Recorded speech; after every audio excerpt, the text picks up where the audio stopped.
We ate it still warm with mugs of coffee as we sat out in the garden under the early afternoon sun. The baby tasted a spoonful of the innards and dribbled it out all again, like a miniature office worker who just chewed his blue pen. Sam laughed and scooped it back up into the spoon. "Isn't this kid the best?" he said. He lifted him and jiggled him about, so the baby laughed and squealed and spit up some more. I observed them together. The boys, my boys, father and son. I smiled and felt the warmth of the sun against my skin. Down the dirt road that connects the houses on the reserve, one of the neighbours has a paddock full of prize-winning horses nursing their young. The spring foals wobble about on spindly, unsteady legs. The mares nudge them up with their muzzles, coaxing their offspring gently into the world. They are good at mothering, patient and instinctive, fierce with love for their young, as nature demands. Sam and I walked the baby over to watch them in the field. "Horse," Sam said, and he pointed and neighed, and the baby was in hysterics. I reached out a hand to a chestnut-brown mare who had approached the fence, felt the quiver of life and taut muscles under my fingers. She was beautiful, strong and certain. Her black eyes were fierce. "Careful," Sam warned. "New mothers can be dangerous." We left the horses and made our way slowly back to the house.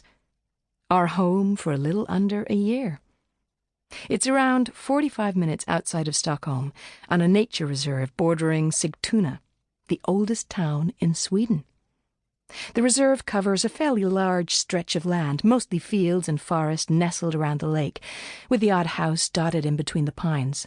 Many of the homes have been in a single family for generations, the same red wooden cabin extended or repaired over the years as necessary. The walls within witness to the constant comings and goings of the newly born and the newly departed. Sam inherited the house from his grandfather's second wife, Ida, who was born and raised here.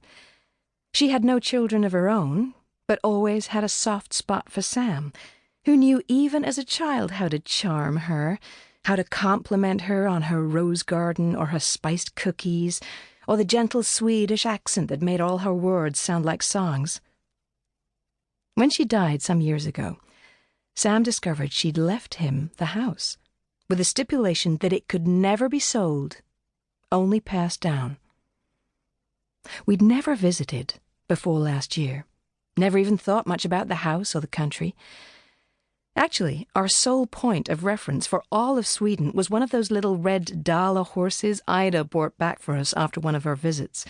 It sat atop the spice rack in our Brooklyn apartment, next to the pepper grinder and the unopened jar of saffron strands I'd bargained for at a night market in Marrakesh. Of course, moving here was Sam's idea. "All the good ones are," he likes to joke. He said it would be like a fairy tale, that we'd be happier than we've ever been. He was right. He always is, pointing us in the right direction. The compass that leads me away from the storms. How lucky I am to have him. Later in the afternoon, the three of us took a long walk through the forest, the baby in the backpack carrier, hitched snugly to Sam. As we walked, we named the trees and birds we've learned to identify this past year. A spruce, a nest of finches, Fraxinus excelsior, a common ash.